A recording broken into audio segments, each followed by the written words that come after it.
Hey everybody, it's Mitch, and welcome to my next video. Today we have got another Dungeons & Dragons 3.5 Prestige Class description for you. And today, coming at you from the Complete Divine, we got ourselves the Evangelist. Now, what we're going to be talking about today is, first, what is the Evangelist? Then we're going to talk about what it takes to become an Evangelist. Then we're going to talk about what you get as an Evangelist. And finally, we're going to talk about how good the Evangelist is and how you might use it in a build. So let's get started. So, first off, what is the evangelist? Well, the evangelist is someone that goes out and evangelizes. They evangelize, or whatever the frick the word is. I think I got that right. Anyways, they go out there and they spread the word about their deity or their faith that they believe in. And they go out and proclaim that to everyone and try and convert others to their ways. That's what the evangelist is. They go out and they try and convert others to their beliefs. That's basically what they are in a nutshell. So let's talk about what it takes to become an evangelist. First off, they have the same alignment restrictions as that of a cleric. So if you worship a deity, you have to match their alignment. Now, you don't actually have to worship a deity, though. Just like a cleric, you can, believe in an ideal. Like you can believe in, an alignment or whatever it is. So they have the same restrictions on that. But they do not actually have to worship a deity. But if they do, they have to maintain the same alignment, just like a cleric. I think clerics can be one step away, in which case these guys can too, since it literally says the same as cleric. So yeah. Skills. It requires 8 ranks in bluff, 5 ranks in gather information. It requires knowledge religion 5 ranks, and perform oratory 6 ranks, and sense motive 5 ranks. So not too terrible. It's going to take you, a solid 5 levels to get in, but not the end of the world. It requires feats, either negotiator or persuasive. Okay, both work. Neither is the greatest feat in the world, but not terrible, especially for this particular class. So those do both have some synergy with a lot of the class features, so could be worse. So that's what it takes to get in, and that's about it. So let's talk about what you get as an evangelist.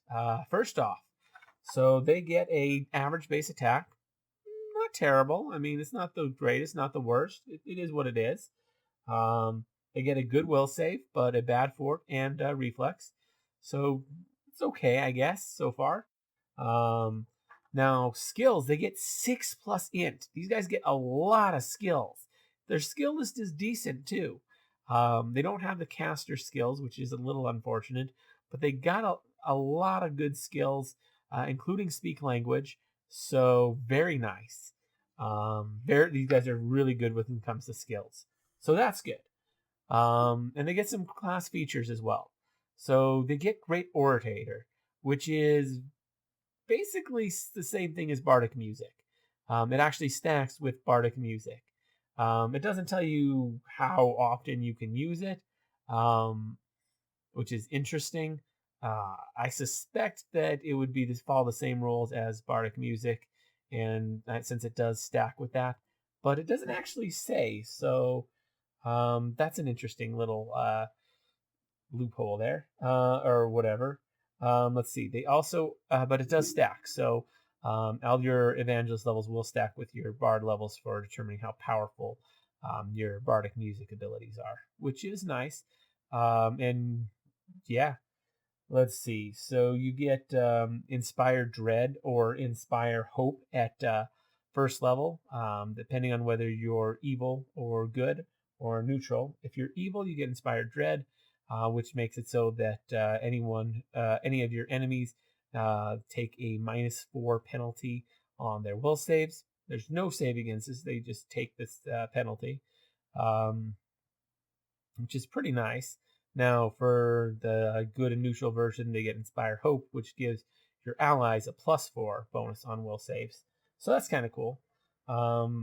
They get Inflame the Righteous at 3rd level. This gives all your allies within 30 feet the effect of a fire shield with the exception that this is divine flame, therefore not subject to fire damage or fire DR. So if they have resist fire or energy resistance, that won't apply, which makes it way more powerful. The fact that it gets past that. This also says that your caster level is equal to uh, your level plus 5, which it doesn't say class level, although it does say the evangelist's level.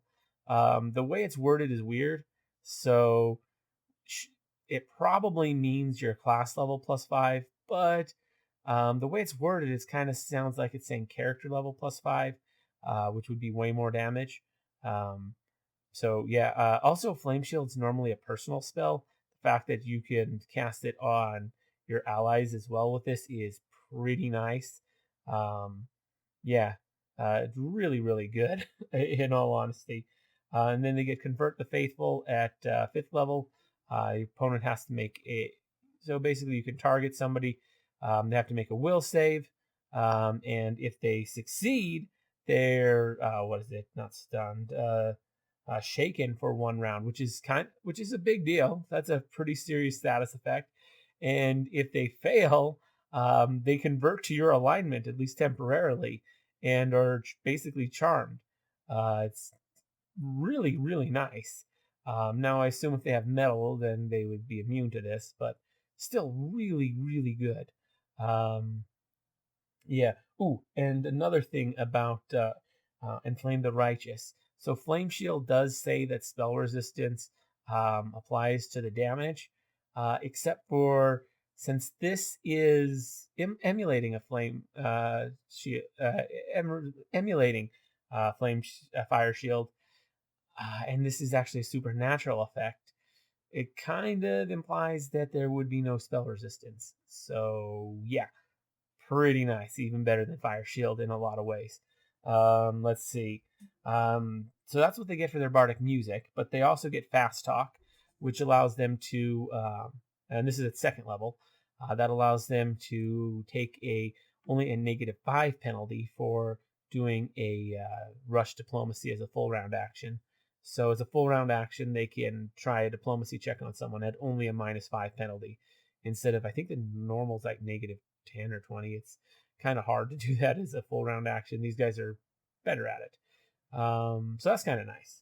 And they get skill mastery at 4th level. They can, it's very similar to that, the rogue skill mastery ability. They can take a number of skills equal to their class level, or not their class level, to their intelligence modifier, and they can add they can just take a 10 on those. There's only so many skills that they can do it on. It's basically all the charisma based ones plus the pseudo charisma based ones. So it's bluff, diplomacy, disguise, intimidate, and sense motive. And by pseudo, I sense motive and disguise. They're not into charisma based, but they're charisma adjacent, like they're related to it. Um, you know, since sense motive is the counterpoint to bluff and disguise. It's kind of sort of related, I guess. But yeah, those are the ones that they can take a 10 on if they want. They have to pick so many, but if you're inside enough, you can just take all of them. That's everything that they get. So let's talk about how good the evangelist is. Well, now the main things to get in for evangelist would the best ones would be bard, followed by cleric, and I guess maybe paladin. Although these don't have if you go paladin, you can't go back. The problem is there is no spell casting advancement, which is a little bit of an issue. Less so for the paladin, but definitely an issue for the bard and the cleric.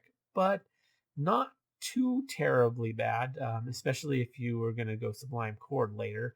Um, you could take a few levels of this and not have to worry too much about the loss of spell casting, because you'll kind of make up for that with Sublime Chord, with how that works. So not the end of the world. Let's see. They get some pretty good abilities like Inflame the Righteous is really nice. That's probably one of their better ones. Convert the Unfaithful is pretty solid too. Fast Talk's also not bad. So 3 levels of it certainly wouldn't be bad. And 3 levels works pretty solidly. If you do like 7 levels of Bard, 3 levels of Evangelist, and then go like 10 levels of Sublime Chord, like that's a really solid build. You you basically a full Bard build, and yeah, you lose out on 3 levels of casting, but you were going to anyways, so you still have just a strong casting. Yeah, it's not a bad option at all to do something like that. Um, yeah, it's a really really solid class. Is it the best out there? No, but it's a really good one. There's no complaints about it really. Um, yeah, and it's got a lot of skill points too, so definitely good. Now, if you do put it on a build like the one I suggested, you are going to be down a few skill points in the skills that you really need, which is unfortunate. But you can make up for those at higher levels when you're jumping back into Sublime Chord. You could easily just catch up on your concentration and spellcraft. Um, yeah, so that wouldn't be too terribly difficult. Then you get plenty of other skills for it. So definitely worth it, I'd say. Yeah, so that is the Evangelist.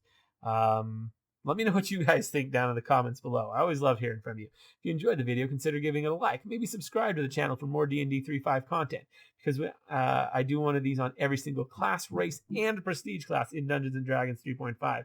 So ring that notification bell so you never miss out on a video. Anyways, as always, I'm Mitch, and I'll be seeing you